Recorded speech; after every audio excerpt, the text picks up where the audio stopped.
بالله من شرور أنفسنا من يهده الله فلا مضل له ومن يضلله فلا هادي له ونشهد أن لا إله إلا الله وحده لا شريك له ونشهد أن محمدا عبده ورسوله أما بعد فأعوذ بالله من الشيطان الرجيم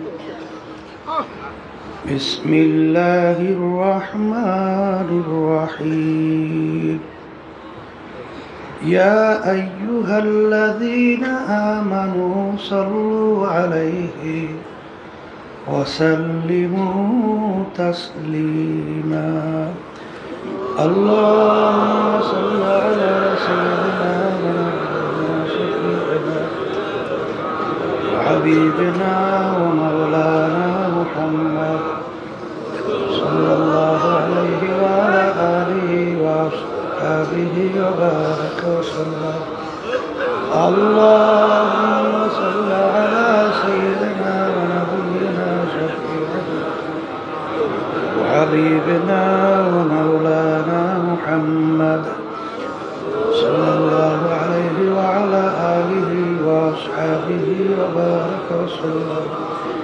اللهم صل على سيدنا ونبينا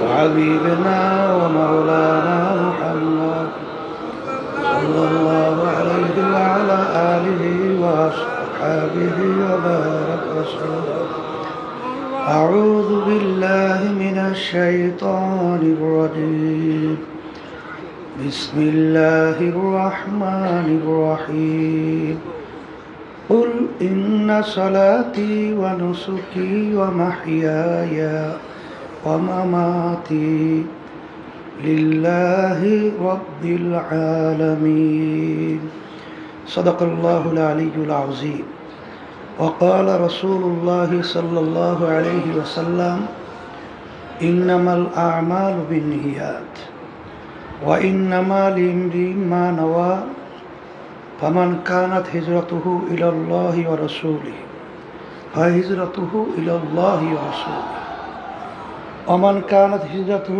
إلى الدنيا أو امرأة يتزوجها فهجرته إلى ما هاجر إليه صدق الله العلي العظيم শুকরিয়া আদায় করতেছি মহান রব্বুল আলামিনের দরবারে। রব্বুল আলামিন ফিতনা ফাসাদের যুগ, গত অগ্রহায়ণ মাসের মাহফিলের পরে ফাল্গুনের মাহফিল, আল্লাহ রব্বুল আলামিন আমাদেরকে আসার তৌফিক দান করছেন। শুকরিয়া তার সবাই বলি আলহামদুলিল্লাহ। গতকালকের শ্রীনগরে আমার ভাই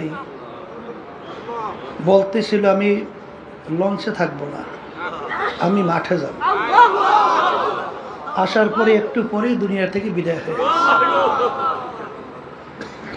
সাথীরা বলতেছে হুজুর ওই যে মুখে হাসি দিয়েছে, হাসিটা এখনো মুখে ফুটে আছে। ফজরের সময় জানাজা নামাজ পড়ানো হলো, আবার জোহরের পর এক আল্লাহর বান্দা চলে গেছেন। এইভাবে আসলে গত অগ্রহায়ণ মাস থেকে শুরু করে কয়েক মাসের মধ্যে দেখবেন অনেকে আমাদের সাথে ছিল, আজকে দুনিয়াতে নাই। এমন একদিন আসবে, আব্বাজান রহমাতুল্লাহি আলাইহি বলতেন এখনো কানের ভিতরে কথাগুলো পরিষ্কারভাবে এখনো বাঁচতেছে। যেমন একদিন আসবে আল্লাহ কবুল করলে মাহফিল চলতে থাকবে, কিন্তু আমরা আর থাকবো না। আল্লাহ রাব্বুল আলামিন আমাদেরকে মাহফিলে নিয়ে আসছেন। এবছর দেখলাম মাশাআল্লাহ অনেক আমার নতুন ভাইরা মাহফিলে আসছে, যারা হয়তো বা কখনোই চরমনাই মাহফিলে আসেন নাই। এবং যুবকদের সংখ্যা দেখলাম মাশাআল্লাহ অনেক, আলহামদুলিল্লাহ। যারা নতুন আসছেন এবং পুরানো যারা আসছেন,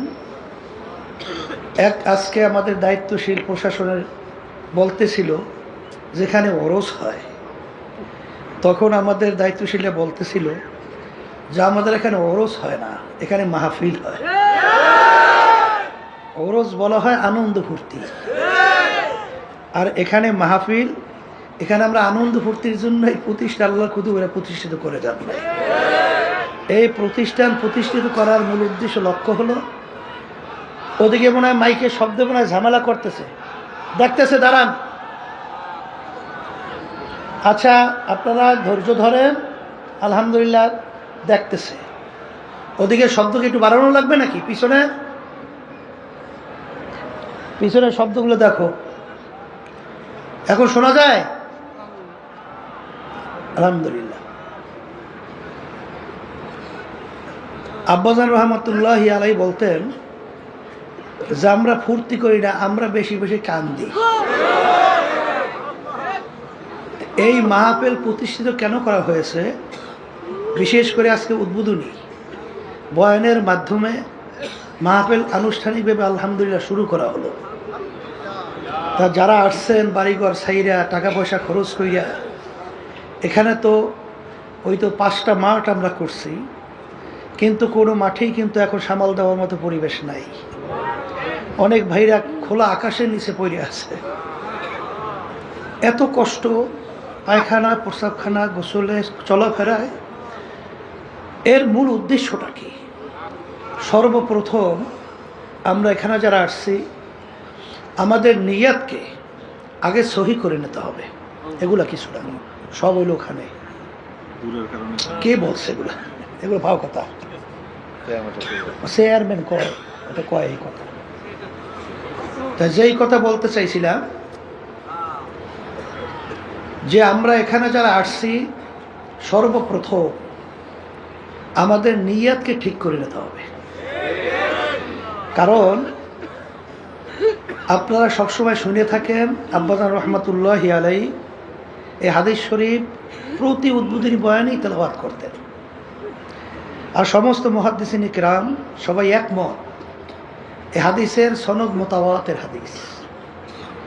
আর আপনারা জানেন বুখারী শরীফ কোরআনুল কারীমের পড়ি সমস্ত ওলামায়ে কেরাম, মুহাদ্দিসিন কিরাম একমত, সহি কিতাব কোরআনুল কারীমের পড়ি বিশুদ্ধ কিতাবের নাম হলো বুখারী শরীফ। বুখারী শরীফের বাব বুখারী রহমতুল্লাহ আলাই প্রথম কি বলছেন? বাবুল ওয়াহি, ওহি সংক্রান্ত, ওহি বিষয়াদি, এই বিষয় বাবের ভিতরে আলোচনা হয়। কিন্তু হাদিস নিয়ে আসছেন নিয়াতের হাদিস। এর কারণ কি? হাদিস পড়বেন, হাদিস পড়াবেন, কোরআনুল কারীম পড়ব, কোরআনুল কারীম পড়াবেন, কিন্তু সর্বপ্রথম আমাদেরকে নিয়াত যদি ঠিক না হয়, তাহলে আমাদের সমস্ত কষ্টটাই বৃথা। আল্লাহ রসুল সাল্লাল্লাহু আলাইহি ওয়াসাল্লাম বলছেন, তোমাদের সমস্ত কাজের ফলাফল নির্ভর করবে তোমাদের নিয়াতের উপরে। কারণ আল্লাহ রসুল সাল্লাল্লাহু আলাইহি ওয়াসাল্লাম হিজরতের সময় বলছিলেন, তোমরা যদি কেউ হিজরত এই উদ্দেশ্যে করো আল্লাহ এবং আল্লাহ রসুলকে পাওয়ার জন্য, তাহলে তোমরা আল্লাহ এবং আল্লাহ রসুলকেই পাইয়া যাবা। আর যদি তোমরা হিজরত করো দুনিয়া অথবা কোনো মেয়েকে বিবাহের উদ্দেশ্যে, তাইলে তোমরা দুনিয়া অথবা মেয়েকেই পাবা, কিন্তু আল্লাহ রাব্বুল আলামিনের কাছে এই হিজরতের বিনিময় আর কিছু পাবা না। তা আপনারা বাড়িঘর সবাই ছাইরা এখানে কষ্ট ক্লেশ করে আসছেন। আজকে আমার নতুন বাজানদেরকে বলবো, বিশেষ করে পুরানো যারা আছেন সবাইকে বলবো, যে সর্বপ্রথম আমাদের নিয়াতকে আমরা সহি করে নেব। যা আমার এখানে আসার উদ্দেশ্যটা কি? এখানে উদ্দেশ্য একমাত্র আল্লাহর পথ ভোলা, বান্দাদেরকে আল্লাহর পরিচয় ঘটাইয়া আল্লাহর সঙ্গে সম্পর্ক তৈরি করার উদ্দেশ্যে কিন্তু এই মাহফিল আল্লাহর কুতুবেরা প্রতিষ্ঠিত করে গেছেন। সবাই বলি আলহামদুলিল্লাহ। চরবনের ইতিহাস তো আপনারা অনেকে শুনছেন, জানেন।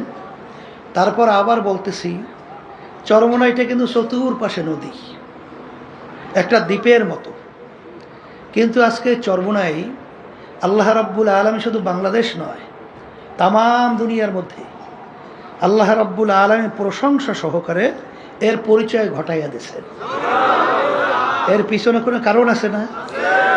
এর পিছনে কারণ হলো এই মাটিতে আল্লাহ রাব্বুল আলামিন এমন কিছু তার খাস বান্দাদেরকে আল্লাহ পাঠাইছেন, তাদের ইখলাসের বাদাউলাত এবং তাদের প্রতি আল্লাহর খাস মেহেরবানি রহমতের নজর থাকায় আজকে এই চরমোনাইকে সর্বত্র প্রশংসা সহকারে আল্লাহ রাব্বুল আলামিন পরিচয় করাইয়া দিয়েছে।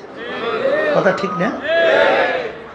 সর্বপ্রথম এখানে মক্তব আকারে মাদ্রাসা শুরু করে গেছিলেন আমার আব্বাজানের নানাজান রহমাতুল্লাহি আলাইহি। তার নাম ছিল আহসানুল্লাহ। তার নামেই হলো এই মাদ্রাসা আহসানাবাদ। কিন্তু এই মাহফিল আব্বাজানের নানাজান শুরু করে যান নাই, মাহফিল শুরু করে গেছেন আনুষ্ঠানিকভাবে আমার দাদাজান রহমাতুল্লাহি আলাইহি, ইসহাক সাহেব রহমাতুল্লাহি আলাইহি।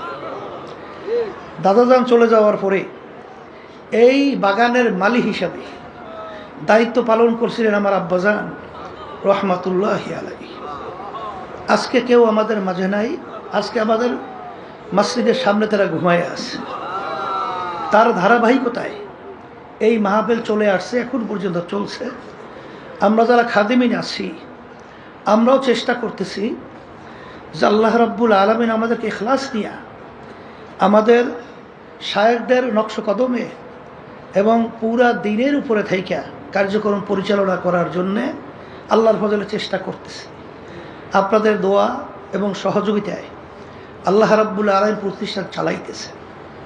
এখন কথা হলো যে আমরা এখানে যারা আসছি অন্যজনের কোনো নিয়াত থেকে থাকে, কারণ দেখা যায় এই বাংলাদেশের ভিতরে অনেক কিন্তু পীর মুরিদি অনেক দরবার আছে। সেখানে যদি আপনি জিজ্ঞাসা করেন ভাই আসছে কেন, তখন বলবে ভাই আমি বড় বিপদ মুসিবতের মধ্যে আছি। দেখি ওখানে অনেক মানুষ জমা হয়, তাদের খেয়াল অনুযায়ী ওখানে অনেক আল্লাহর ওলিরা আছে। তাদের সঙ্গে যাওয়ার পরে তাদের সঙ্গে একসঙ্গে হাত উঠে দোয়া করার পরে হয়তো আমার এই মাকসাদটা পুরো হতে পারে। আমি অসুস্থ, আমার বিভিন্ন ব্যবসা বাণিজ্যের সমস্যা, আমি বিভিন্ন মামলা মোকদ্দমার ভিতরে জর্জরিত, বিভিন্ন ধরনের সমস্যার ভিতরে দুনিয়ায় আছি। যে ওখানে যাওয়ার পরে দেখি আমার এগুলো ভালো হয় কিনা। আবার যদি কাউকে জিজ্ঞাসা করেন এখানে আসছে কেন, তখন বলবেন আমি গরিব মানুষ, দেখি এখানে আসার পরে দেখি আমি ধনী হইতে পারি কিনা। এরকম ধনী হওয়ার উদ্দেশ্যে, দুনিয়ার কোনো লক্ষ্য উদ্দেশ্যে অর্জনের, কেউ মেম্বার হওয়ার জন্যে অনেক চেয়ারম্যানরা আসেন, যে দেখি চরমোনাই তো অনেক তো মুহিদ্দিন মুজাহিদ আছে, ওখানে যাওয়ার পরে দেখি যে আমি তাদের সমর্থনে চেয়ারম্যান হতে পারি কিনা, মেম্বার হতে পারি কিনা, বা অমুক বিভিন্ন দুনিয়ার যে উদ্দেশ্য।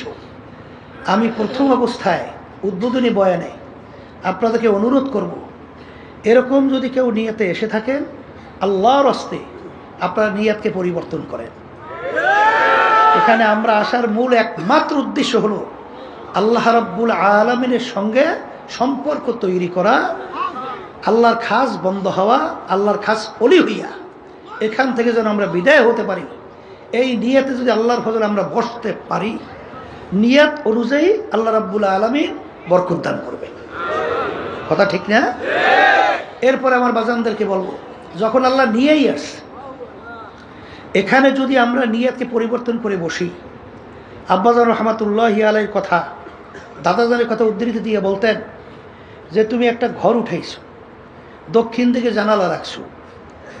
যদি জিজ্ঞাসা করা হয় তুমি আপনি জানালাটা দক্ষিণে কেন রাখলেন, তখন সেই উত্তর কি দেবে যে দক্ষিণ থেকে বাতাস ঢুকবে, আমার ঘর ঠান্ডা হবে, আমি ঘরে খুব আরামে বসবাস করতে পারবো। দাদাজান রহমাতুল্লাহি আলাইহি বলতেন যে না, তোমার নিয়তকে পরিবর্তন করো, যে আমি জানালা রাখছি এর জন্যে ঘর যদি অন্ধকার হয় আমি জানালা খুলব, ঘরের ভিতরে আলো ঢুকবে, আলোতে আমি কোরআনুল কারীম তেলাওয়াত করব, আমি দ্বীনি কিতাব পড়াশোনা করব। আবার অনেক সময় রাস্তার পাশে আল্লাহ ওয়ালারা যখন রাস্তা থেকে যাবে তাদের চেহারা মুবারক দেখব। এরকম নেক নিয়তে যদি তুমি জানালা রাখতে পারো, তোমার কি বাতাস বন্ধ হবে? বাতাস তো ঠিক ঠিক নিয়ম অনুযায়ী ঢুকতেই থাকবে, কিন্তু তোমার এই নিয়াতের কারণে যতদিন জানালা থাকবে ততদিন তোমার সব আমল নামায় জমা হতে থাকবে, শুধুমাত্র একটু নিয়াতের পরিবর্তনের কারণে। যারা এখানে আসছেন, যদি আপনাদের দুনিয়ার কোনো উদ্দেশ্যও থাকে, আপনার নিয়াতকে পরিবর্তন করেন, নিয়াত পরিবর্তন করে বসে। কারণ আল্লাহ রাব্বুল আলামিন বান্দাবান্দির যে প্রয়োজন, আল্লাহ রাব্বুল আলামিন সেটা বাস্তবায়নের জন্য আল্লাহ রাব্বুল আলামিন জিম্মা নেয় নাই? রেজেকের জিম্মা আল্লাহ নেয় নাই? না নেয় নাই? আপনার আমার চেষ্টা, দায়িত্ব হালাল উপায়ে চেষ্টা করা। বরকত দেওয়ার মালিক কে? এর পরেও যদি পরিবর্তন এই নিয়তের কেউ না করেন, কিন্তু আল্লাহ রাব্বুল আলামিন বলছেন তো, মান কানা ইউরিদু হারসাদ দুনিয়া নুতিহি মিনহা, আমার কাছে যদি তোমরা কেউ দুনিয়া চাও, আমি তাকে দুনিয়া দিয়ে দেব। দুনিয়া যদি চাও, দুনিয়া কি দিয়া দিব, কিন্তু ওয়ালাইসা লাহু ফিল আখিরাতি মিন খালাক, কিন্তু তুমি দুনিয়া চাইলে দুনিয়া পাবা, কিন্তু কিয়ামতের ময়দানে এর বিনিময়ে তোমরা আর কিছু পাবা না। এই জন্য প্রথম যে আয়াত শরীফ তেলাওয়াত করেছি, আয়াতের ভিতরে আল্লাহ রাব্বুল আলামিন বলেন, হে নবী, আপনি বলে দেন আমার বান্দা বান্দীদেরকে, আপনার উম্মতদেরকে, যে তাদের নামাজ, তাদের রোজা, তাদের হজ, এক কথায় তাদের বাইচে থাকা, তাদের মইরে যাওয়া, তাদের যত কাজকর্ম সব কিছু হবে একমাত্র আমাকে রাজি খুশির উদ্দেশ্যেই। কার রাজি খুশির উদ্দেশ্যে? আল্লাহ রাব্বুল আলামিনের রাজি খুশির উদ্দেশ্যে যদি আমাদের নামাজ, রোজা সহ সমস্ত কার্যক্রম হয়, তাইলে সেখানে দেখবেন যে আপনার প্রতিটা পদক্ষেপ, প্রতিটা কথা, প্রতিটা হারাকা সাকানাতের মধ্যে আল্লাহ রাব্বুল আলামিন অন্তরের ভিতরে একটা প্রশান্তি দান করবে। আর দুনিয়ার যত মুআমালাত এবং যাহা কিছু প্রয়োজন আল্লাহ রাব্বুল আলামিন তার জিম্মায় আমাদের জন্য ব্যবস্থা করবে। কারণ মাল্লাহুল মাওলা আলাহুল, যেই বন্দাবান্দি আল্লাহর উপর সফরদ করে চলতে থাকে, সেই বন্দাবান্দির বস ভালো করে বস,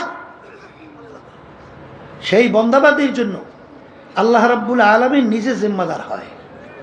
তা আল্লাহ যদি আপনার আমার জিম্মাদার হয়, তাহলে আপনার আমার এত চিন্তা কিসের? এই কথা ঠিক কিনা? এরপরে আমার ভাইদেরকে বলবো, এবং চতুর্দিকে যে আমার মা বোনরা পর্দা আলে শুনতেছেন, শোনেন, দুনিয়া এবং আখেরাত দুইটা মামলা। দুনিয়ার মামলায় যদি কেউ 5 বারও ঠগে, আবার কিন্তু চেষ্টা করলে জিতবার আশা করা যায়। কিন্তু আখেরাতের যে মামলা, এই মামলায় যদি খোদা না খাচ্ছে একবার কেউ ঠইয়া বসে, দ্বিতীয়বার আপিলের সুযোগ আছে? মুখ খুলে বলেন আছে? আজকে দুনিয়ার ভিতরে দেখবেন ম্যাজিস্ট্রেট কোর্টে যদি কেউ ঠগে, আবার জজ করে সুযোগ আছে না আপিলে? জজ করে ঠকলে হাইকোর্ট, সেখানে ঠকলে সুপ্রিম কোর্ট সিঙ্গেল বেঞ্চ, সেখানে ঠকলে সুপ্রিম কোর্ট ফুল বেঞ্চ, সেখানে ঠকলে প্রেসিডেন্ট কোর্ট, এরপরে আন্তর্জাতিক কোর্ট, অনেক ধাপ ভাই ধাপ, অনেক সুযোগ আপিলের দুনিয়াবি আছে না নাই? কিন্তু আপনার আমার সামনে যে আখেরাতের 5টা মামলা, মৌতের মামলা, কবরের মামলা, কিয়ামতের ময়দানের মামলা, মিজান পুলসিরাতের মামলা, এই মামলা যদি খোদা না খাস্তা একবার যদি কেউ ঠই গিয়ে বসে, আর দ্বিতীয়বার আপিলের সুযোগ আছে? আর আছে? এই জন্য আমার বাজানদেরকে বলবো, আমরা দুনিয়াতে আসছি কেন, আল্লাহ রাব্বুল আলামিন আমাদেরকে পাঠাইছেন কেন, এই ব্যাপারগুলো আমাদের জানতে হবে। আল্লাহ রাব্বুল আলামিন বলে, ওয়ালাকাদ কাররামনা বানি আদম, যত মাখলুকাত আমি সৃষ্টি করেছি এর ভিতরে সর্বশ্রেষ্ঠ সম্মানিত করে আমি মানুষকে সৃষ্টি করেছি। সবাই বলি আলহামদুলিল্লাহ। কিন্তু আমরা মানুষ সৃষ্টির সেরা, কিন্তু আল্লাহ রাব্বুল আলামিন তো অন্য আয়াতে বলছেন, এক শ্রেণীর মানুষ, তাদেরকে আমি চক্ষু দান করছিলাম, আমার কুদরত দেখা আমার উপরে ঈমান আনবে, আমার হুকুম অনুযায়ী চলবে, কিন্তু ওদের এই কুদরতে আমার চক্ষু থাকা সত্ত্বেও ওরা দেখেও আমার কুদরত দেখে না। ওদেরকে আমি কান দান করছিলাম, আমার কুদরত নবীদের থেকে, পয়গম্বরদের থেকে, রসুলদের থেকে, হক্কানি ওলামাই কেরামদের থেকে দাওয়াত পাওয়ার পরেও, কোরআনুল কারীমের আয়াত তেলাওয়াতের পরেও, হাদিস শোনার পরেও তারপরে ওরা শুইনাও যেন শোনে না। ওদেরকে আমি দেন দাল করছিলাম বোঝার জন্যে, ওরা বুঝাও বোঝে না। উলাইকা কাল আনআম, এই মানুষগুলো চতুষ্পায় জানোয়ার মতো। এরপরে আল্লাহ বলেন বাল হুম আদল, এক শ্রেণীর মানুষ তার চেয়েও খারাপ। অন্য আয়াতে বললেন শাররুল বারিয়া, এক শ্রেণীর মানুষগুলো সব থাকার পরেও ওদের কার্যক্রমটা কুত্তা শিয়াল শুয়ারের চেয়েও খারাপ। ওরা বুঝাও, বলেন বুঝাও, দেখাও, শুইনাও, চলে না। এই মানুষগুলো চতুষ্পায় জানোয়ারের চেয়েও খারাপ। এখন আমার বাজানদেরকে বলবো, আমরা এখানে যারা আসছি সবাই আমরা ইমানদার না? আল্লাহকে বিশ্বাস করি না? কথা বলে না? আখিরাতকে বিশ্বাস করি না? আল্লাহ রসুলের উপরে ইমান আনছি না? তা যেহেতু ইমান আনছি, আল্লাহকে বিশ্বাস করি, পরকালকে বিশ্বাস করি। আল্লাহ রসুল সাল্লাল্লাহু আলাইহি ওয়াসাল্লাম দুনিয়ার ব্যাপারে বলেন, দুনিয়াটা কেমন? আর দুনিয়া জিফাতুন ওয়া তালিবুহা কিলাব। হে আমার উম্মতেরা, দুনিয়াটা হলো একটা মরগের মতো, মুর্দা। এর পিছনে যারা পড়বে এরা হইল দুনিয়ার কুকুরের দল। যেমন পানির ভিতর থেকে মরগ ভাসে, ওর পিছনে কোনো মানুষের দল দৌড়ায়? ওর পিছনে কুকুরের দল দৌড়ায়। কখন মরগ নদীর কিনারা আসবে আর সেইরা ফাইরা খাবে। ঠিক দুনিয়াটা হলো একটা মরগের মতো, এর পিছনে যারা পড়বে আখিরাতের স্থায়ী জিন্দেগি যারা ধ্বংস করবে তারা হলো দুনিয়ার কুকুরের দলের মতো। এইটা হলো আল্লাহ রসুলের কথা। তাহলে ইমানদার দুনিয়া সম্পর্কে আমাদের এই আস্থা বিশ্বাস এইভাবে জন্মাতে হবে। কথা বলেন, কথা ঠিক কিনা? অন্য রায়াতের ভিতর আসছে আল্লাহ রসুল সাল্লাল্লাহু আলাইহি ওয়াসাল্লাম বলেন, দুনিয়া এবং দুনিয়ার ভিতরে যত সম্পদ, হ্যাঁ কাম মাসালু বাউদাতে, যে একটা মাছি বা মশার পাখনার মতো যদি হইতো, একটা মাছি বা মশার পাখনা এর মতো যদি হইতো, দুনিয়া এবং দুনিয়ার ভিতরে যত সম্পদ, আল্লাহ রাব্বুল আলামিন কোনো ফাসিক, কোনো নাফরমান, কোনো নাস্তিক, কোনো কাফেরদেরকে আল্লাহর নেয়ামত এক ঢোক পানিও আল্লাহ পান করতে দিতেন না। কারণ মশা মাছি হাজার হাজার লক্ষ লক্ষ পাখনা আপনি একত্রিত করিয়া যদি আপনি বাজারে বিক্রিতে নেন, কয় টাকায় বিক্রি হয়? কোনো মূল্য আছে? এর কোনো মূল্য নাই।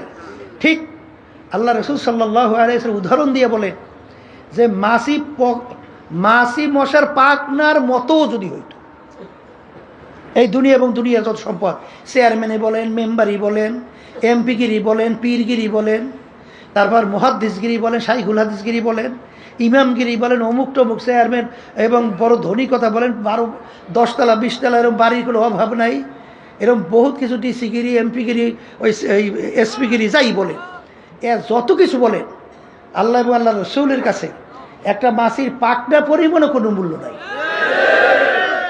এই ঈমান আনতে হবে না? এই কথাটা কি আমি বলছি না আল্লাহ রসুল সাল্লাল্লাহু আলাইহি ওয়াসাল্লাম বলছেন? এরা তো ঈমানদারদের সেইভাবে গুরুত্ব দিতে হবে। এই জন্য আপনারা দেখছেন যে সাহাবায়ে কেরামদের ইতিহাস পড়লে দেখবেন, আর আল্লাহ রাব্বুল আলামিন তো বলছেন আমিনু কামা আমানান নাস, তোমাদের ঈমানের ধরনটা কেমন হবে? সাহাবায়ে কেরামরা যেভাবে ঈমান আনছিল, সাহাবায়ে কেরামদের ঈমানের ধরন কেমন ছিল? দুনিয়ার ব্যাপারে ইতিহাস পড়লে দেখবেন আল্লাহ রসুল সাল্লাল্লাহু আলাইহি ওয়াসাল্লাম কেমনভাবে দেখা গেছেন যে কাফেররা একত্রিত হইয়া 3টে প্রস্তাব নিয়ে গেছিল না, আরবের সবচেয়ে বড় ধনী বানাইয়া দেবে, সবচেয়ে আরবের বড় নেতা বানাইয়া দেবে, এরপর সুন্দরী সুন্দরী সবচেয়ে আরবের ভিতরে মেয়েটাকে তার জন্য বিবাহের ব্যবস্থা করবে। শুধুমাত্র শর্ত কী ছিল? যে এক আল্লাহর উপরে ঈমান আনার দাওয়াত দাও, কিন্তু আমাদের কার্যক্রমের বিরুদ্ধে কিছু বলবা না। এতটুকু যদি মানতে পারো তাহলে মুহাম্মদ সাল্লাল্লাহু আলাইহি ওয়াসাল্লাম তোমার জন্য আমরা এই প্রস্তাব নিয়ে আসছি, নেতা হতে মন চায় নেতা বানাইয়া দেব, ধনী হইতে মন চায় সবচেয়ে বড় ধনী বানাইয়া দেব, সুন্দরী মেয়ে বিবাহ করতে মন চায় ব্যবস্থা করব, কিন্তু শর্ত হলো এক আল্লাহর উপরে ঈমান আনার দাওয়াত দাও। এজন্য আমাদের সমস্যা নাই, কিন্তু আমাদের কার্যক্রমের বিরুদ্ধে কিছু বলবা না। আল্লাহ রাসূল সাল্লাল্লাহু আলাইহি ওয়াসাল্লাম তাদের প্রস্তাব মানছে? মানছে? বরঞ্চ কি বলছিল? এটা তো একটা স্বাভাবিক, যদি অসম্ভব জিনিস সম্ভব করে দেখাও। আকাশের সূর্য এক হাতে, আকাশের চন্দ্র আর এক হাতে। তারপর আমি এক আল্লাহর উপর ঈমান আনার দাওয়াত এবং তোদের মূর্তি পূজা সহ তোদের অন্যায়ের বিরুদ্ধে আমি বলতেই থাকবো। এক পর্যায়ে আল্লাহ রসুল সাল্লাল্লাহু আলাইহি ওয়াসাল্লাম তার জন্মভূমি মক্কা শরীফ থাকতে পারছে? হ্যাঁ, হিজরত করে কোথায় যায়? মদিনা শরীফ যায়। আর জন্মভূমির মায়ায় নবী ফিরা ফিরা যায়। এই তো আমাদের শিক্ষা, এইটাই তো আমাদের শিক্ষা। সাহাবায়ে কেরামদের কি অবস্থান ছিল? দুনিয়ার কোনো মোহ তাদেরকে গ্রাস করতে পারছিল? আমিনু কামা আমানান নাস। এই জন্য কিতাবের ভিতরে আসছে সাহাবায়ে কেরামদেরকে যদি আমরা দেখতাম তাহলে আমরা মন্তব্য করতাম সব পাগলের দল। আর তারা যদি আমাদেরকে দেখতো মনে হয় যেন বলতে সব কাফেরের দল হয়ে গেছে। কারণ আমাদের চিন্তা, চেতনা, ধারণা, ধ্যান অনেকাংশেই দেখা যায় শুধু দুনিয়া দুনিয়া দুনিয়া দুনিয়া। অনেকাংশে আখেরাতের গুরুত্ব দেখাই যায় না। এর জন্য চরমনাই মাহফিল একমাত্র প্রতিষ্ঠার উদ্দেশ্য হলো এখানে আল্লাহ রাব্বুল আলামিনের সঙ্গে সম্পর্ক তৈরি করা এবং দুনিয়া এবং আখেরাতের অবস্থানটা বোঝা এবং সেই অনুযায়ী জীবনকে পরিচালনা করিয়া আল্লাহর খাস বান্দা হইয়া, আল্লাহর খাস ওলি হইয়া এখান থেকে যেন আমরা যাইতে পারি, এই তৌফিক যেন আল্লাহ আমাদেরকে দান করে। এখন আমার ভাইদেরকে বলবো, যারা শুনতেছেন, যারা নাকি দুনিয়ার পাগল হইছেন, যারা দুনিয়ার পাগল হইছেন, মাঝে মধ্যে একটু মোরাকাবা করা লাগে না? একটু চিন্তা করা লাগে না? আসতে কয় কি চিন্তা করা লাগে না? লাগে না? যেই দুনিয়ার পাগল হইছে এই দুনিয়া সম্পর্কে মাঝে মাঝে একটু নিরিবিলি একটু চক্ষু বন্ধ করিয়া একটু চিন্তা করে দুনিয়াটা কি। হ্যাঁ, এই জন্য কোন এক আল্লাহ ওলি বলছিলেন, মস্তে আশেক মস্তে মাসুক বাদশাহ মালে মাস্ত পীরে মস্তে জিরে মস্তে শায়েখে দর আসরারে মাস্ত। দুনিয়ার ভিতরে যত মানুষ বিচারণ করে সবই তো পাগলের দল।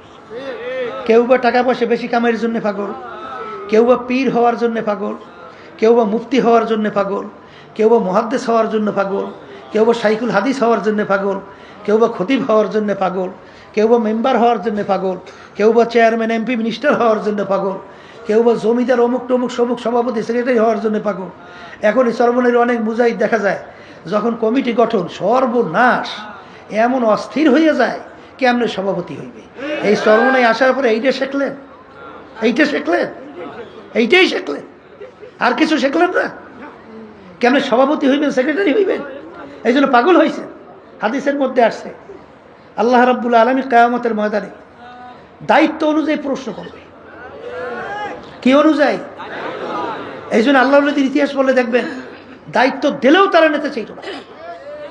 কারণ আমার দায়িত্ব আমি ঠিক মতো পালন করতে পারছি কিনা, কিয়ামতের ময়দানে মালিক যদি ধরিয়ে বসে তখন কি জবাব দেব?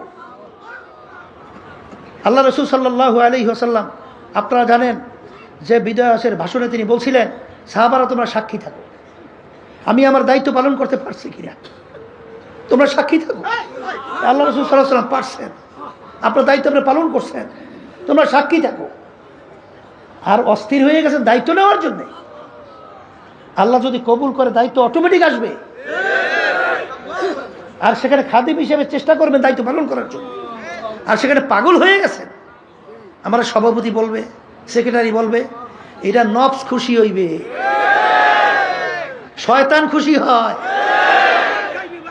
এর জন্য আমি আমার বাজানদেরকে বলবো, এই বিভিন্ন ঝামেলা সারা দেশের মধ্যে খালি সভাপতি সেক্রেটারি অমুক টমুক সবুক কেমনে হইবে যেন পাগল হয়ে গেছে।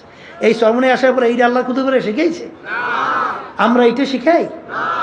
কুল ইন্না সালাতি ওয়া নুসুকি ওয়া মাহইয়ায়া ওয়া মামাতি লিল্লাহি রাব্বিল আলামিন। আমার নামাজ, আমার রোজা, আমার ইবাদত, আমার বাইসে থাকা মইরা যাওয়া, আমার চেয়ারম্যানগিরি করা, আমার মেম্বারগিরি, আমার পীরগিরি করা, আমার মুফতিগিরি, আমার মুহাদ্দিসগিরি, আমার সভাপতি সেক্রেটারি, সব কিছু কার রাজি খুশির জন্য? সবাই মুখ খুলে আল্লাহর রাজি খুশির জন্য।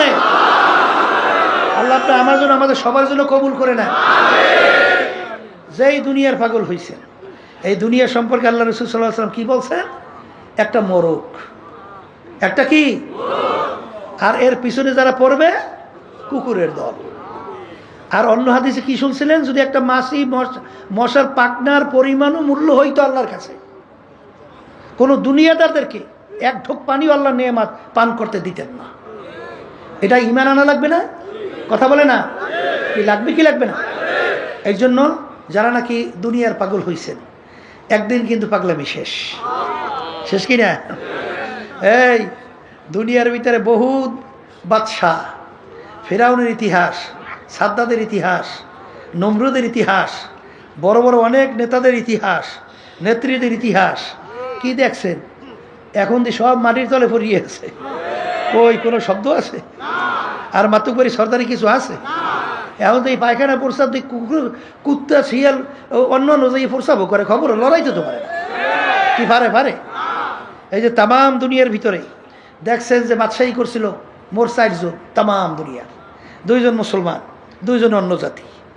একজন বাদশাহ সেকান্দার বা ইস্কান্দার বাদশাহ এন্তেকালের আগে ওসিয়াত করছিল, আমার মৌতের পরে গোসল করাবা, কাপড় পরাবা, হাত 2টা বাহিরে খাটের মধ্যে উঠাবা, শহরটাকে ঘুরাবা, এরপর দিয়ে দাফন করবা। যখন দুনিয়া থেকে বিদায় হলো, এখন খাটের ভিতরে উঠেছে, 2 হাত বাহিরে রেখে ঘুরায়। যারা বোঝে না, দেখছো আজীবন বাদশাহ খাজনা এবং ট্যাক্স আমাদের থেকে নেছে, এখন মরার পরে কেন হাত পেতে রয়েছে, ওরা খাজনা ট্যাক্স চায়।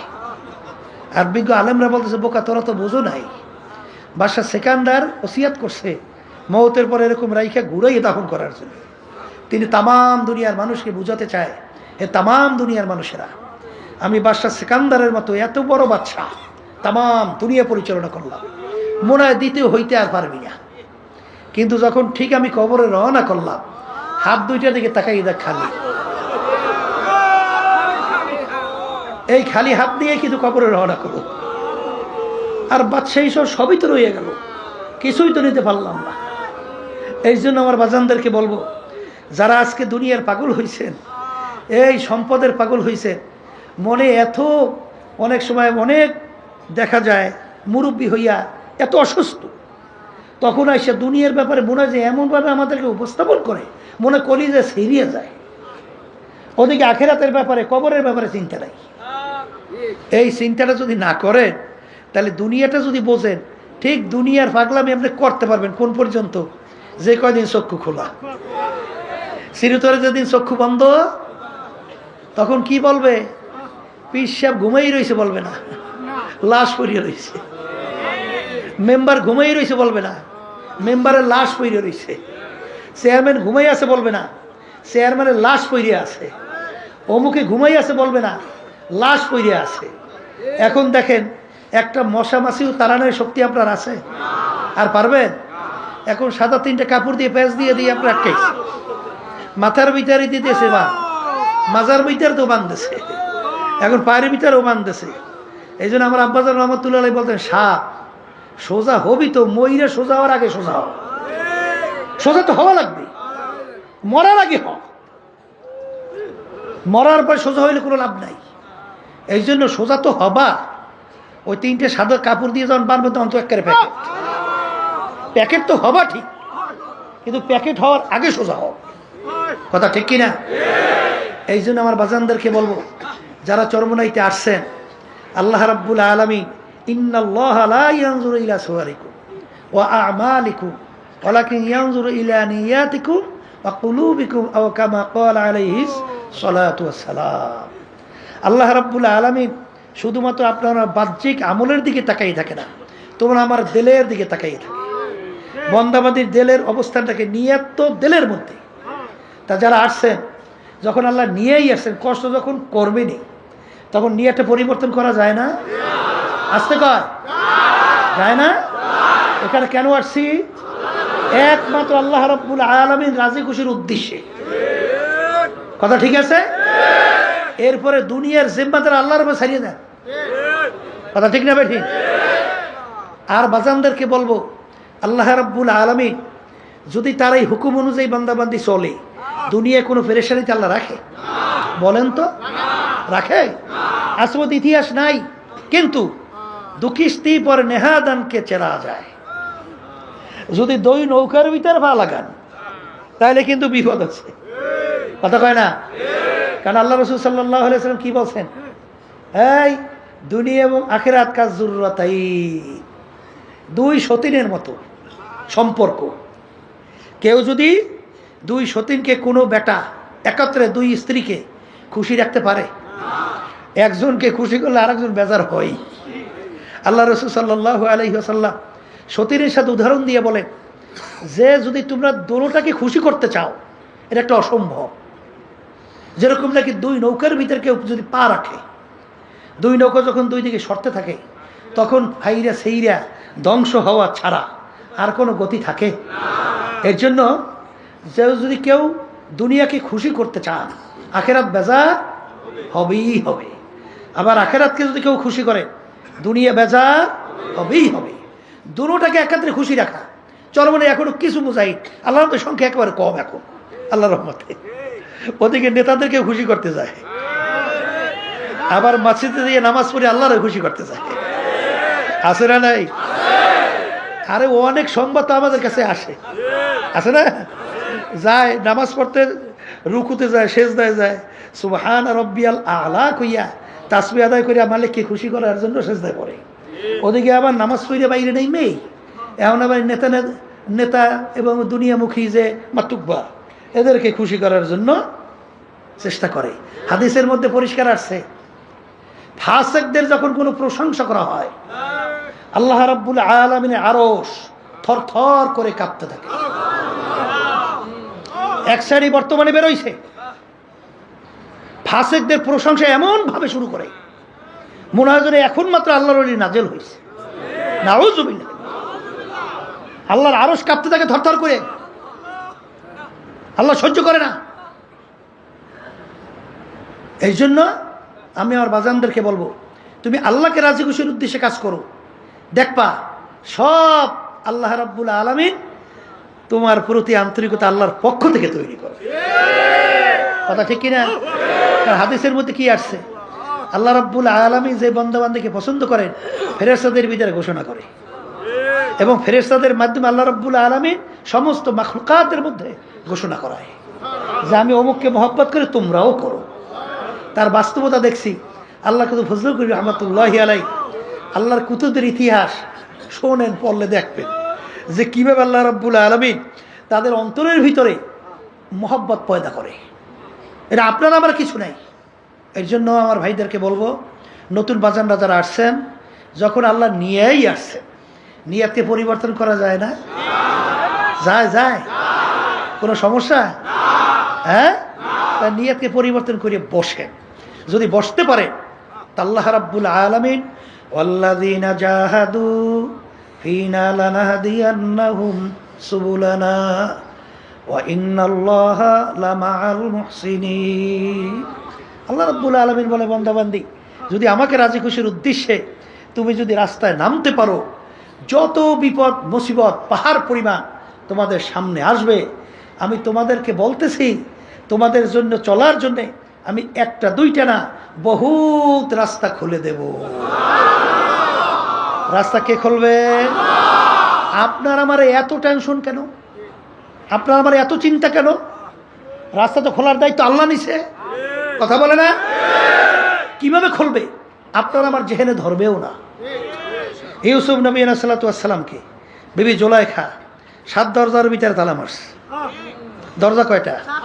তালাও বেরোর দুনিয়া দিক থেকে যুক্তি আছে, কিন্তু ইউসুফ আলাইহিস সালাতু ওয়াস সালাম এই চিন্তা করছে যে আমি কিভাবে বের হব, কিভাবে বের হব। আল্লাহর উপর তাওয়াক্কুল করে দৌড় মারছে। দৌড় মারার সঙ্গে সঙ্গে আল্লাহ রাব্বুল আলামিন 7টা দরজার ভিতরে তালা টাস টাস করে খুলে দিয়েছে। এটা জেহেনে ধরছে? বেরেনে ধরছে? কোনো যুক্তি আছে? যুক্তি ছাড়া আল্লাহ রাব্বুল আলামিন রাস্তা খোলে। কথা ঠিক কিনা? মুসা আলাইহিস সালাতু ওয়াস সালাম ফেরাউন যখন তার দলবল নিয়ে দৌড়িয়ে আসছে, নীল নদীর পারে যাই, এখন পার হইবি কেমনে? কেমনে পার হইবে? কোনো কায়দাই তো নাই। মুসা হাতের মধ্যে কি দেও, বাড়ি বাড়ির মধ্যে বাড়ি দেওয়ার সঙ্গে সঙ্গে রাস্তা, একটা দুইটা না, আস্তে দলবল নিয়ে পারাই চলে গেছে। জিম্মাদার কে? তা আল্লাহর উপর তাওয়াক্কুল করতে পারি না? পারি না? এত পেরেশান হয়েছেন কেন? এত পেরেশান হইলে যে পাগলামি দুনিয়ার জন্য করে, একটু মাঝে মাঝে মোরাকাবা করতে থাকতে হবে। নিরিবিলি করলেই দেখবেন আপনার কাছে প্রশ্নের উত্তর আসবে। সব ফাঁকি আর ফাঁকি, জোরে বলেন কথা ঠিক কিনা? কিয়ামতের ময়দান একজন আরেকজনকে প্রশ্ন করবে, ভাই কামলা বিছনা, আমরা দুনিয়ার ভিতরে কতদিন ছিলাম? একজনে উত্তর দেবে, লাবিসনা ইয়াওমান আও বা'দা ইয়াওম, একদিন অথবা একদিনে কিছু অংশ মনে হয় ছিলাম।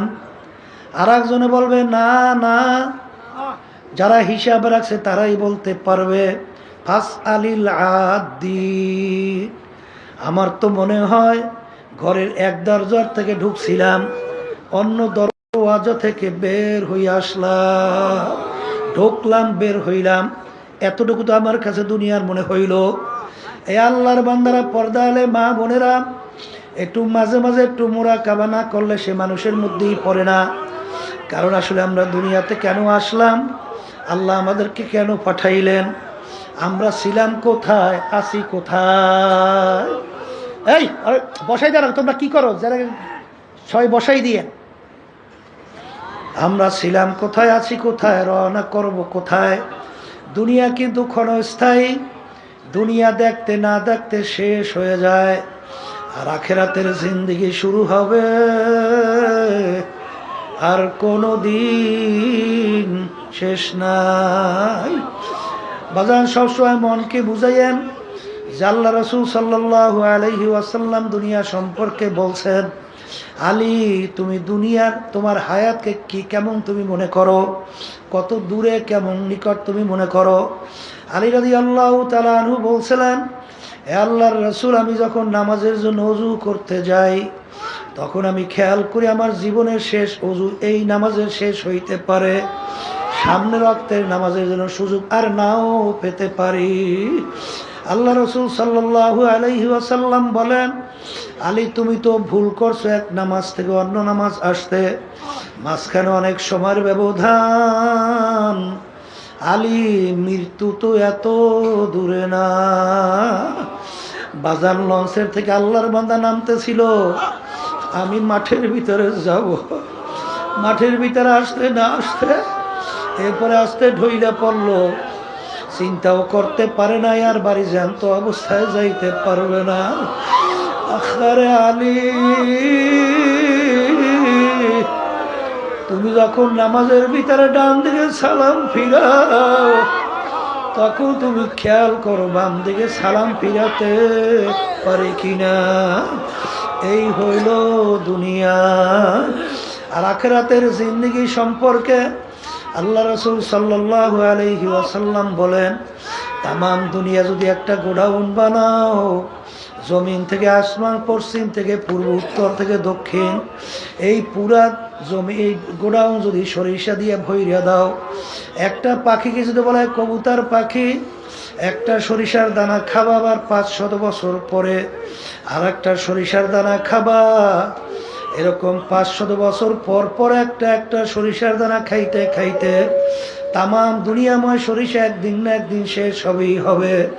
কিন্তু আল্লাহ রাসূল সাল্লাল্লাহু আলাইহি ওয়াসাল্লাম বলেন, আখিরাতের জিন্দেগি শুরু, আর কোনো দিন শেষ হবে না।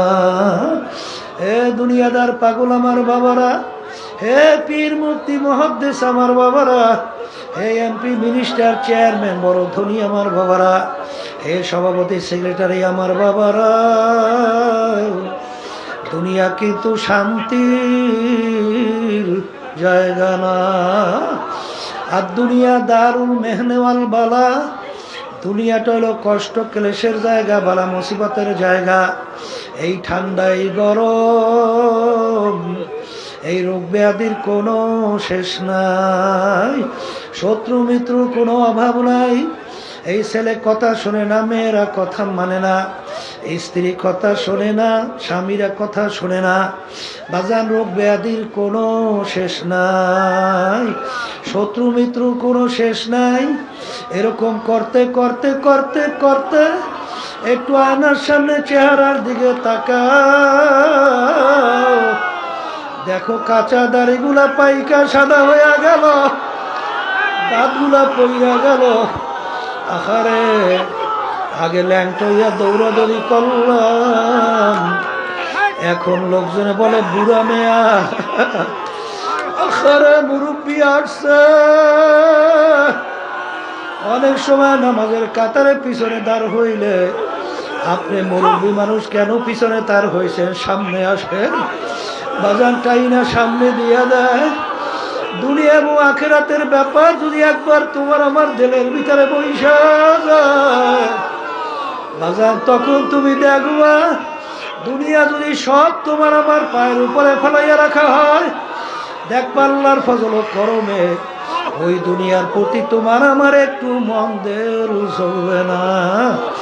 এই জন্য আল্লাহর ওলিদের ইতিহাস পড়লে দেখবেন, সাহাবায়ে কেরামদের ইতিহাস পড়লে দেখবেন, আল্লাহ রাবী সাল্লাল্লাহু আলাইহি ওয়াসাল্লাম বলে, আর দুনিয়া জিফাতু ওয়া তালিবুহা কিলাব। হে আমার উম্মতেরা, দুনিয়ার একটা মরণ, এর পিছনে যারা পড়বে আখিরাতের স্থায়ী জিন্দেগি ধ্বংস করবে, তারা হইল কুকুরের দল। এ আল্লাহর বান্দারা, পর্দা আলে মা বোনেরা, এত প্রেশান কি দরকার? ওমাইয়া তাওয়াক্কাল আলাল্লাহি ফাহুয়া হাসবুহু। যদি আমার মালিকের উপরে তাওয়াক্কুলের মতো তাওয়াক্কুল করতে পারো, আমার মাওলাই বান্দা বান্দির জন্য যথেষ্ট হইয়া যাবে। আল্লাহর বান্দারা, পর্দা আলে মা বোনেরা, আমার মালিক তোমাকে আমাকে চরমনাইয়ের ময়দানে নিয়ে আসছেন। বাজান ধীর স্থির ভাবে বসো। উদউনি আস্তাজিব লাকুম। আমার মালিক বলে, বান্দা বান্দি তুই আমাকে ডাক, তুই আমাকে ডাক দিতে দেরি, তোর ডাকে সাড়া দিতে আমি দেরি করব। আল্লাহ আল্লাহ।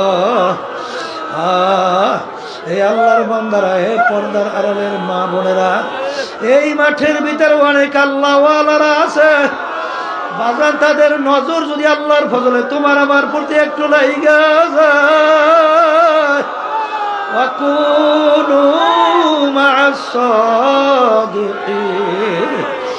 আল্লাহ সোহবতে সালেহ তোরা সালেহ কুনা,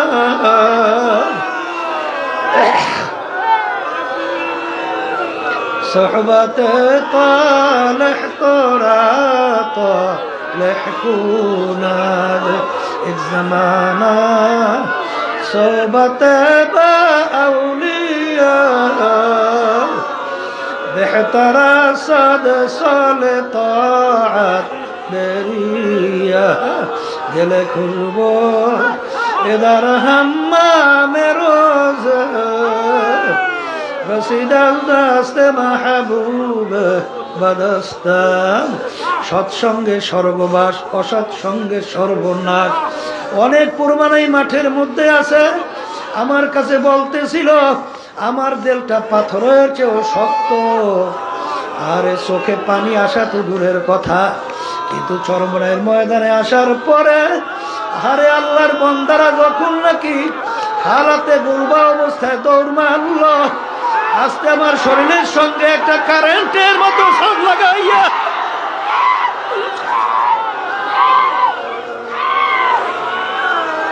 যখন চলে গেল, এরপরেই দেখি আমার দিলটা মোমের মতো নরম হইয়া গেল।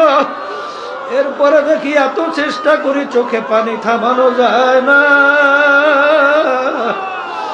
আখারে দিলের মধ্যে এমন একটা নরমিয়ত মালিক তৈরি কইরা দিল। আখারে এখন দেখি দিলটা ছিল 24 ঘন্টা দুনিয়ামুখী, এখন আল্লাহর ফজল ও করমে দিলটা হয়ে গেল আল্লাহ মুখী। এই জন্য আমার ভাইদেরকে বলবো, তাড়াহুড়া কইরো না, পেরেশানি কইরো না। যখন আল্লাহ নিয়ে আসছে কষ্ট করে 3 দিন, সোয়া 3 দিন, 3.5 দিন পর্যন্ত থাকো বাজার, কষ্ট তো হবেই, কিন্তু হাদিসের ভিতরে আসছে যে ইবাদতের ভিতরে কষ্ট যত বেশি তার সওয়াবও তত বেশি। বাজার একটা কাটার গুতাও যদি মোমেন বান্দা বান্দির লাগে, এর মাধ্যমে বান্দা বান্দির গুনাহ মাফ হয়ে যায়। আর বাজার একটা বিষয়, আরে মাঠে তো জায়গা আল্লাহর বান্দারা অনেকেই পায় নাই। আল্লাহ রাব্বুল আলামিন মুসলমানদের চরিত্র বলছেন, ওয়ায়ুসিরুনা আলা আনফুসিহিম ওয়ালাউ কানা বিহিম খাসাসা। মুসলমানদের চরিত্র হবে নিজের স্বার্থের চেয়ে আমার অন্য ভাইয়ের স্বার্থের অগ্রাধিকার দেওয়া। বাজান এই ঘটনা বাজান সারে নজরুল জানবেন। ইয়ারমুকের যুদ্ধের মধ্যে আবু জহম রাদিয়াল্লাহু তাআলা আনহু বলেন, আমার স্বাস্থ্য ভাই যুদ্ধের ময়দানে আহত অবস্থায় পড়ে আছে। আমি তার কাছে পানি পান করবে কাছে যখন নিয়ে গেলাম, যখন তিনি পানি পান করবে এমন সময় দূর থেকে আর এক আল্লাহর বান্দা আহত অবস্থায় পড়ে আছে। তিনি হঠাৎ ডাক দিয়ে উঠল, পানি। তখন আমার স্বাস্থ্য ভাই পানি পান না কইরা তিনি বলতেছেন, আমার চেয়ে আমার ভাইয়ের পানির বেশি প্রয়োজন, তার কাছে নিয়ে যাব। তিনি আর পানি পান করেন নাই। যখন তার কাছে নিয়ে গেল, তিনি যখন পানি পান করবেন, দূর থেকে আর এক আল্লাহর বান্দা আহত অবস্থায় পড়ে আছে। তিনি বললে উঠল, পানি। তখন সে বলতেছে, আমার চেয়ে আমার ভাইয়ের পানির বেশি প্রয়োজন, তার কাছে নিয়ে যাও। যখন তৃতীয় আল্লাহর বান্দার কাছে গেল, যাইয়া দেখে আল্লাহর বান্দার দুনিয়াতে নাই। আল্লাহর বান্দা দুনিয়ার থেকে বিদায় হয়ে গেল, শাহাদত বরণ করছে। দৌড়ে দ্বিতীয় আল্লাহর বান্দার কাছে আসলো, দেখে তিনিও দুনিয়ার মধ্যে নাই। দৌড়ে আসলো চাচাতো ভাইয়ের কাছে, আইসা দেখে তিনিও দুনিয়াতে নাই, তিনিও শাহাদত বরণ করছেন। ইন্তেকালের আগে পানির কত প্রয়োজন, তারপরও নিজের চেয়ে তার ভাইয়ের স্বার্থের অগ্রাধিকার দেওয়া, এইটা হলো মুসলমানদের চরিত্র। বাজার এখানে তো আসছি, কতই বা কষ্ট হবে, আমার ভাইয়ের কষ্ট হয় কি না এটাও তো তোমার আমার চরিত্র নজরে রাখা লাগবে। বাজার পায়খানা প্রস্রাবে অজুতে রাস্তাঘাটে চলায় খবরদার আমার ভাই যেন কোনো কষ্ট না হয়। আল্লাহর ফজলে চরমুনার মুজাহিদের মধ্যে আল্লাহ রাব্বুল আলামিন কিছুটা হইল এই গুণ আল্লাহ দান করছে। আমাদের কাছে অনেক সময় প্রশাসনের লোকরা বলে, হুজুর এত বড় মাহফিল কিভাবে কন্ট্রোল হয়? হুজুর আমাদের তো বুঝে আসে না। তখন বলেন, আল্লাহর খাস মেহেরবানি, আল্লাহ রাব্বুল আলামিন কন্ট্রোল করেন। কারণ এখানে মুজাহিদ ভাইরা মনে করে আমার ভাইসে আমার ভাইয়ের অগ্রাধিকার বেশি স্বার্থের দেব। এই মন থাকার কারণেই প্রত্যেকে নিজে দায়িত্বশীল হয়ে যায়, তখন আর কোনো ঝামেলা তৈরি হয় না। বাজান দুনিয়া হুব্বু দুনিয়ার আসুকুল্লি খতিয়াতিন, সমস্ত গুনার মূলই হলো দুনিয়া, দুনিয়ার মোহ। যখন নাকি দুনিয়া তার কাছে বাজান একটা মরগের মতো মনে হবে, তখন কিন্তু বাজান তার কাছে এই ধরনের আচরণ আর প্রকাশ পাবে না। আসলে দুনিয়ার ভিতরে আমাদের আসার কারণ আখিরাতকে কামাই করার জন্যে। বাজান দুনিয়ার ভিতরে আল্লাহ রাসূল সাল্লাল্লাহু আলাইহি ওয়াসাল্লাম বলেন, তোমার জিন্দেগিটা কেমন থাকবে? যেরকম রাস্তার পথি মুসাফির রাস্তার ভিতরে চলে, দেখবেন সামানাদি মুসাফিরের হালাত কি থাকে, তার লক্ষ্য গন্তব্য অন্যটা। ঠিক আমরাও দুনিয়ার ভিতরে মুসাফিরের হালাতে চলতেছি, আমাদের গন্তব্য হলো বেহেশত। এই দুনিয়ার মুসাফির হালাতের মধ্যে যদি কেউ সব কিছু মনে কইরা দুনিয়াকে ওইভাবে গুরুত্ব দাও, বাজান তারা কিন্তু খসরাত দুনিয়া ওয়াল আখিরা, দুনিয়াতেও ক্ষতিগ্রস্ত হবা, আখিরাতেও ক্ষতিগ্রস্ত হবা। বাজান 3 দিন সোয়া 3 দিন পর্যন্ত এখানে অনেক হক্কানি উলামায়ে কেরাম তাদের পবিত্র জবান থেকে দিনের আলোচনা করতে থাকবে। খবরদার বেহুদা সময় নষ্ট করবেন না। বাজান সময় তো যাবি, সময় তো কারো জন্য থাকবে না। আবার 2-3 দিন পরে এই মাহফিলও থাকবে না। বাজান নেকের পাল্লা ভারী কর, গুনার পাল্লা হালকা কর। প্রতিটা মুহূর্তে জিকিরে ফিকিরে থাকো, রাস্তার ভিতরে চলো জবানে মাওলার জিকির করতে থাকো, দিলের ভিতরে মাওলার খেয়াল পয়দা করো, পায়খানা প্রস্রাবখানা সর্বত্র চলবা সুন্নাত তরিকায় চলো। কারণ বাজান মোমেন কখনো বোকা হইতে পারবে না, মোমেন এক গর্তের ভিতরে দুইবার পাছার খাবে না। কারণ কিতে আমাদের একবারে যখন মালিক নিয়ে আসছেন, ক্ষেত্র যখন পাইয়া গেছি, তাহলে নেকের পাল্লা কেন ভারী করবো না? সুযোগ তো আল্লাহ দিয়েই বসছে, মন চাইলে এখানে গুনাহ করার পরিবেশও নাই। যেহেতু আল্লাহ নিয়েই আসছেন, 5 ওয়াক্ত খবরদার এত বড় জামাত যেন না ছোটে, আগে থেকে আমরা প্রস্তুত হইয়া থাকবো। যদি আল্লাহর ফজল ও করমে তুমি আর আমি এই অবস্থায় চলতে পারি, তা আল্লাহ রাব্বুল আলামিন বলছেন মাল্লাহুল মাওলা ফালাহুল কুল।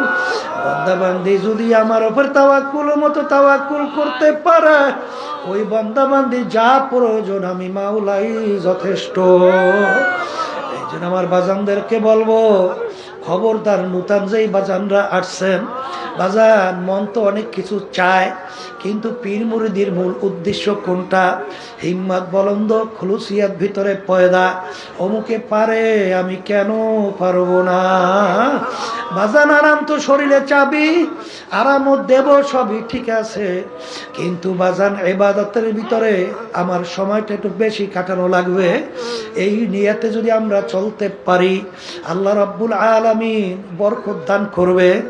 বাজান মাহফিল শুরু হলো, আমি আপনাদের জন্য দোয়া করি, দোয়া চাই আল্লাহ যেন আমাদেরকে তার খাঁটি ওলি না বানায়া, আমাদের এখান থেকে কাউকে যেন মাহরুম ফেরত না দেয়। আর আমার মালিক তো তোমার আমার দিকে রহমতের নজরে তাকায়, তোমার আমার দিলের দিকে তাকায়। যদি করুণ দৃষ্টিতে করুণ সুরে এবং দিলটাকে ভাঙ্গা, আনা ইনদামু কাসরাতিল কুলুব, হাদিসে কুদসির ভিতরে আসছে বান্দা বান্দি আমি ভাঙ্গা দিলের কাছে থাকি। আরে গুনার কথা মনে করো, পিছনের অপরাধের কথা মনে করো, দিলটাকে ভাঙ্গা দাও, দুই চোখের পানি ছাইরা দাও, এইবার মালিকের দরবারে মাপ চাও। যদি মালিকের দরবারে মাপ চাওয়ার মতো চাইতে পারো, পাহাড় পরিমাণ গুনাহ আমার মালিক মুহূর্তের ভিতরে মাপ কইরা তোমার আমার গুনাহকে নেকের দ্বারা পরিবর্তন কইরা দিবে। এই খেয়ালে আমরা মাঠের ভিতরে থাকি। আল্লাহুম্মা আমিন।